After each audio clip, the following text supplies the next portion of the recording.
Assalamualaikum warahmatullahi wabarakatuh. Berjumpa lagi dengan Mimin. Kita lanjutkan saja ceritanya.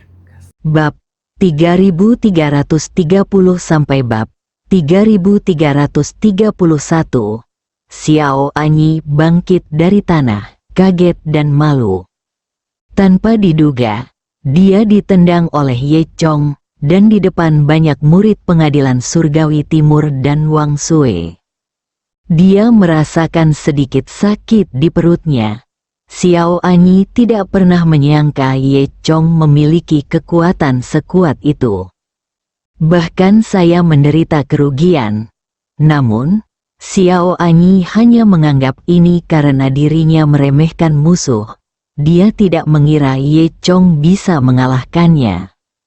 Kini ditendang oleh Ye Chong membuat Xiao Anyi geram. Dan semua murid di sekitar pengadilan surgawi timur tercengang.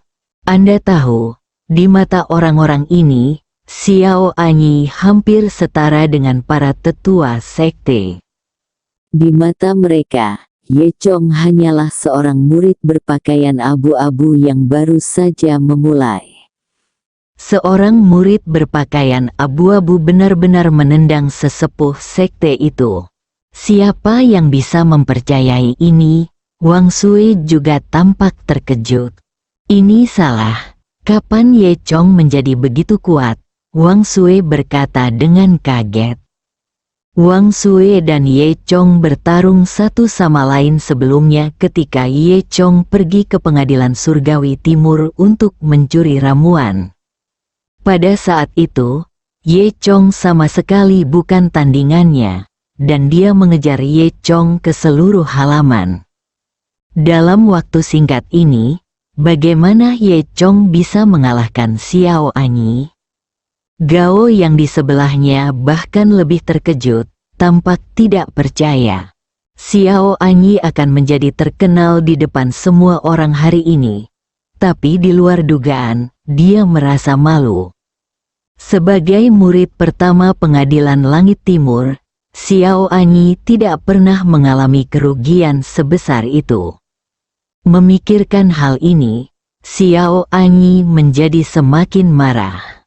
Kemudian, dengan suara cangrang, Xiao Anyi mencabut pedangnya. Ye Chong, pergilah ke neraka, kata Xiao Anyi dengan marah dengan mata merah. Sepertinya kakak senior menjadi serius. Ya, kali ini, anak laki-laki itu sudah mati. Jika dia bisa memaksa kakak senior menggunakan pedang, anak ini dianggap cukup kuat. Pengadilan berkata satu demi satu. Kemudian, Xiao Anyi terlihat memegang pedang dan menggumamkan kata-kata di atas pedang tersebut. Dia terus mengumpulkan kekuatan. Ye Chong, sebaliknya, tetap tenang dan diam-diam menyaksikan penampilan Xiao Anyi. Kemudian, mata Xiao Anyi melebar dan dia mengayunkan pedang di tangannya. Tiba-tiba, ribuan cahaya pedang muncul dari udara tipis di langit, dan kemudian melesat ke arah Ye Chong seperti meteor. Setiap cahaya pedang mengandung niat membunuh yang dahsyat. Seolah-olah itu akan mencabik-cabik Ye Chong. Semua orang menghela nafas. Meskipun mereka jauh, mereka masih bisa merasakan niat membunuh yang sangat kuat dari lampu pedang ini. Menghadapi serangan mendadak ini, Ye Chong tidak menunjukkan kepanikan sedikit pun. Dia tersenyum sedikit, dan dengan sebuah pemikiran di benaknya, cahaya menyilaukan tiba-tiba menyala di sekelilingnya, membentuk perisai energi sejati yang tidak bisa dihancurkan. Dalam sekejap mata, ribuan cahaya pedang di langit telah melesat ke arah Ye Chong, bertabrakan dengan perisai Zeki, langsung membuat suara gemuruh yang memekakkan telinga. Kekuatan besar mengguncang seluruh puncak gunung seolah-olah sedang berguncang. Di depan mata semua orang, mereka hanya melihat percikan api yang luas. Cahaya pedang menghantam perisai dan segera hancur berkeping-keping. Dan Xiao Anyi bukanlah orang biasa, dia juga telah mencapai alam surgawi. Kekuatan cahaya pedangnya juga tidak lemah. Di bawah pemboman terus-menerus, perisai Zeki mulai bergoyang dan menjadi semakin tipis. Adegan ini berlangsung selama setengah menit. Meskipun perisai Ye Chong sangat kuat, perisai itu tetap tidak dapat sepenuhnya menahan semua cahaya pedang. Akhirnya, ketika masih ada 1/10 cahaya pedang yang tersisa di langit, cahaya pedang yang tersisa, seperti ular berbisa yang licik, menerobos pertahanan perisai. Perisai itu terkoyak dalam sekejap. Detik berikutnya, cahaya pedang langsung mengelilingi Ye Chong. Di tengah seruan semua orang, Ye Chong sepertinya terkoyak oleh cahaya pedang ini, dan hidup atau matinya tidak pasti. Zhu Jiayin menutup mulutnya dan menjadi pucat. Gao yang menunjukkan ekspresi sombong, "Hei, anak ini sudah mati kali ini. Sudah berakhir, sudah berakhir." Sepertinya Kaisar Pedang benar-benar bukan tandingan rakyat Dong Tianting. Dunia, mereka semua telah dibunuh oleh Dong Tianting. Tampaknya mulai sekarang, dunia seni bela diri hanya bisa menghormati Dong Tianting. Tepat ketika semua orang mengira Ye Chong telah mati, Xiao Anyi mengangkat sudut mulutnya dan mencibir, "Nak, kamu masih hidup." Tiba-tiba, cahaya biru yang menyilaukan keluar dari 100 lampu pedang Xiao Anyi dan melesat langsung ke langit. Lampu hijau menerobos cahaya pedang putih. Awalnya hanya sebuah titik, kemudian berubah menjadi titik yang tak terhitung jumlahnya, dan kemudian berubah menjadi garis, semakin banyak, membelah cahaya pedang Xiao Anyi menjadi beberapa bagian. Lalu, semua orang melihat sosok di antara mereka, itu adalah Ye Chong. Ye Chong berdiri di sana dengan selamat dan sehat, tidak terluka sama sekali. Di sekelilingnya, lampu hijau berputar dengan cepat, seperti naga hijau, menghalangi semua lampu pedang yang berani menyerang Ye Chong. Itu adalah pedang ilahi King Di. Ye Chong tidak membutuhkan gerakan yang tidak perlu. Pedang ilahi Kaisar Hijau tampak hidup. Energi pedang hijau berputar di udara seperti naga raksasa, menghancurkan cahaya pedang di sekitarnya satu persatu. Dan sosok Ye Chong muncul di energi pedang, sangat tenang. Saat cahaya pedang terakhir hancur, seluruh ruangan kembali tenang. Ye Chong berdiri di sana, bernapas dengan tenang, seolah tidak terjadi apa-apa. Xiao Anyi memandang Ye Chong dengan kaget. Jelas, dia tidak percaya Ye Chong bisa menahan serangan penuhnya. Namun, sebelum Xiao Anyi sempat bereaksi, cahaya pedang hijau tiba-tiba melesat ke arah Xiao Anyi dari sisi Ye Chong. Kecepatannya sangat cepat sehingga hanya bayangan sisa yang tersisa di udara, dan suara tajam pun terdengar. Xiao Anyi tidak pernah mengira Ye Chong akan melawan, jadi dia tidak siap. Melihat cahaya pedang melesat ke arahnya, dia sangat ketakutan hingga dia tidak punya waktu untuk bereaksi. Pupil matanya membesar, dan cahaya pedang hijau terpantul di matanya. Perasaan ancaman kematian langsung muncul di benak Xiao Anyi. Mungkinkah dia, murid nomor 1 dari Pengadilan Surgawi Timur dan seorang jenius dari surga, meninggal seperti ini? Sebelum Xiao Anyi sempat berpikir lebih jauh, ujung pedang ilahi Kaisar Qing sudah mendekati alis Xiao Anyi.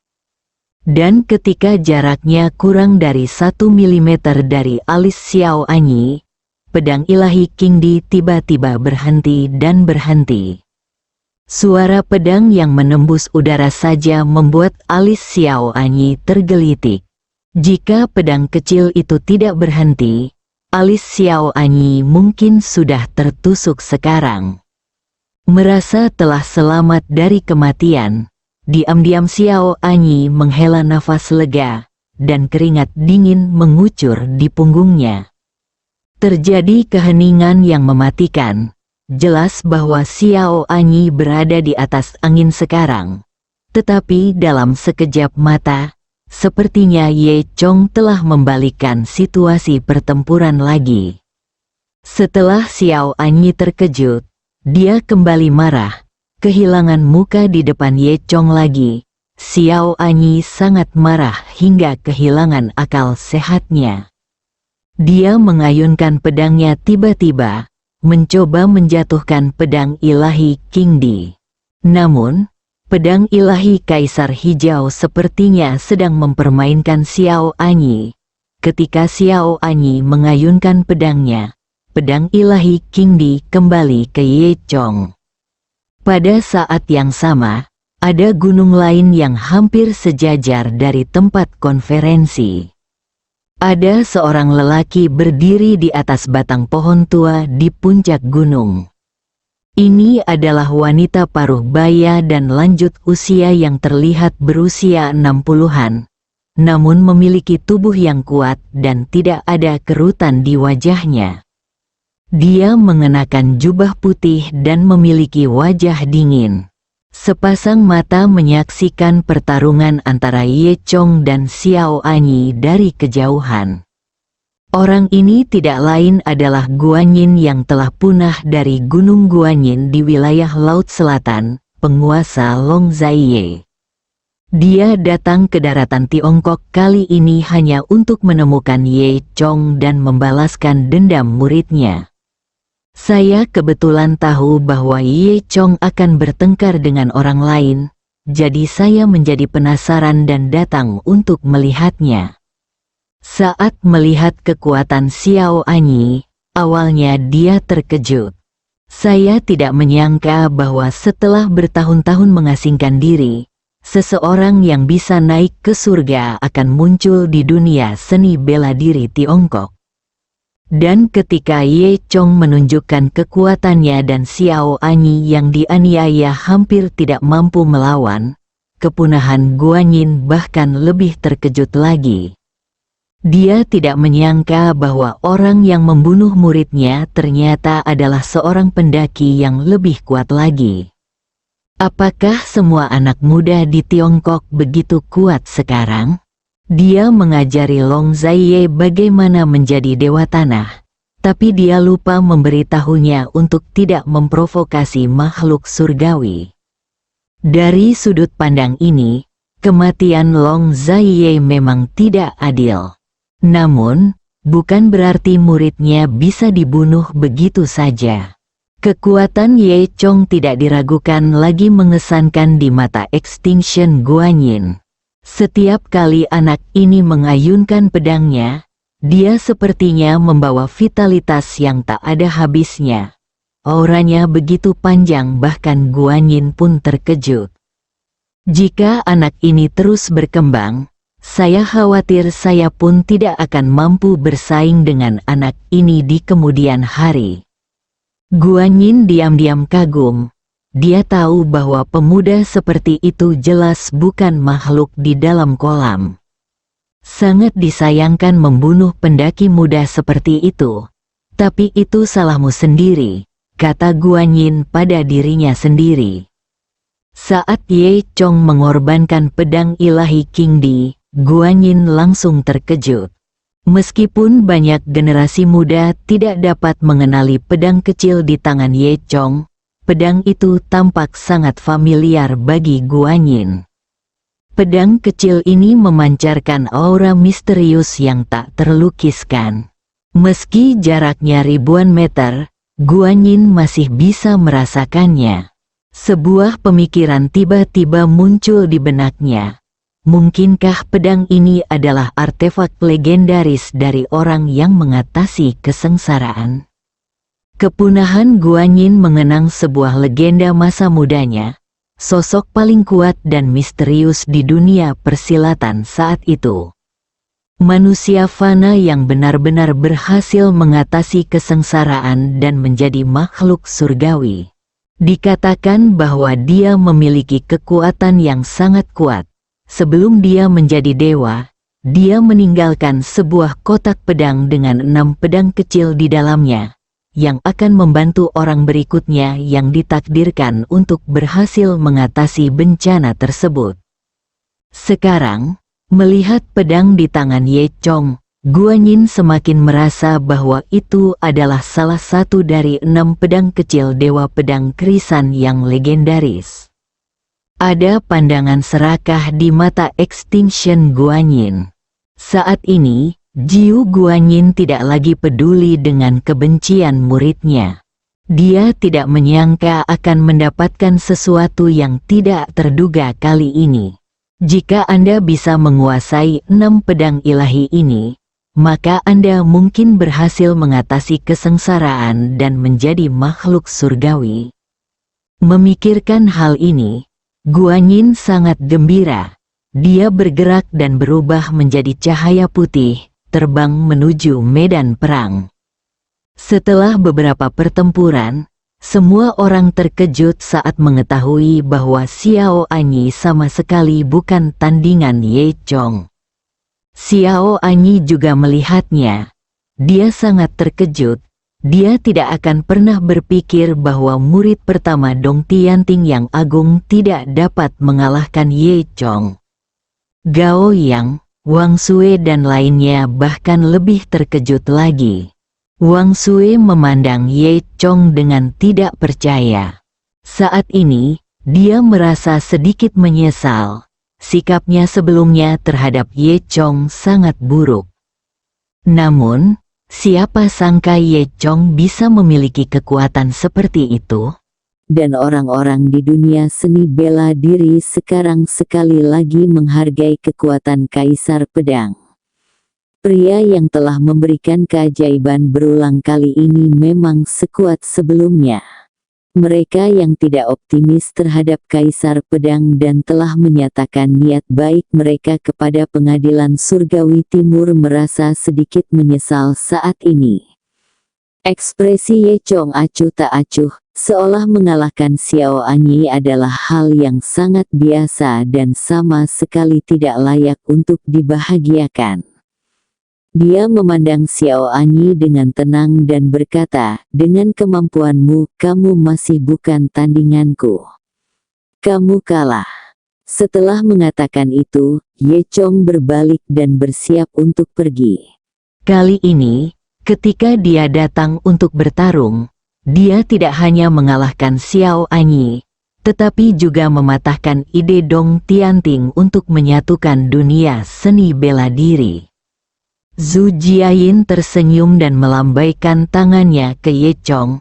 Matanya berkata, Ye Chong, kamu hebat. Alhasil, detik berikutnya, senyuman Zhu Jiayin tiba-tiba membeku di wajahnya. Ternyata Xiao Anyi dikalahkan oleh Ye Chong dan menjadi sangat marah. Dia tidak mau melakukannya. Dan ketika Ye Chong berbalik dan memunggungi dia, Xiao Anyi tiba-tiba menyerang.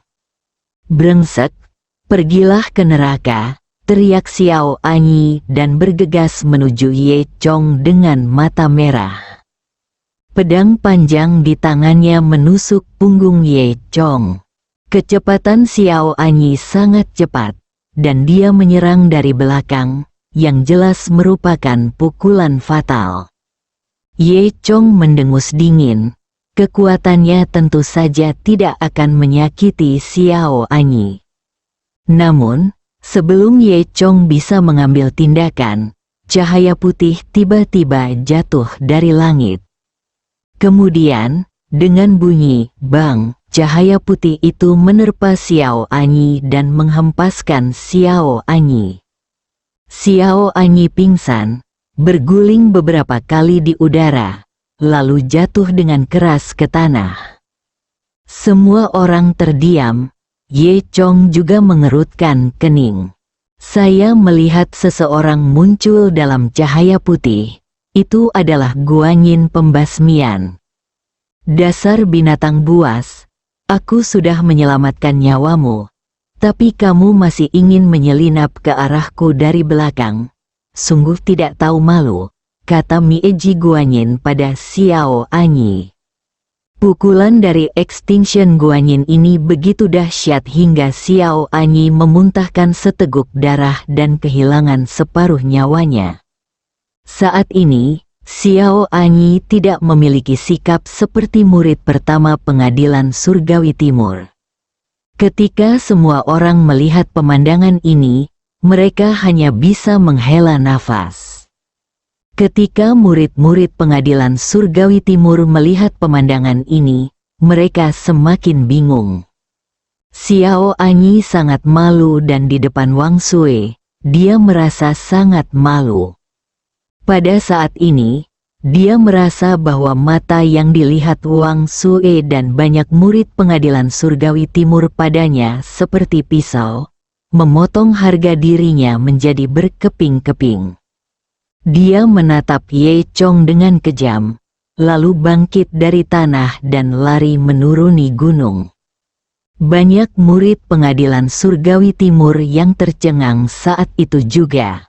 Ye Chong memandang kepunahan Guanyin dan merasakan kekuatan tirani yang lain.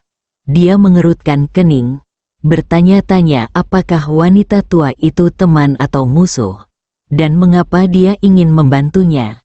Terima kasih, kata Ye Chong dengan tenang. Meskipun dia tidak membutuhkannya, pihak lain tetap membantunya. Guanyin yang punah menoleh dan tersenyum pada Ye Chong. Haha, kamu adalah Ye Chong, kan? Bersambung.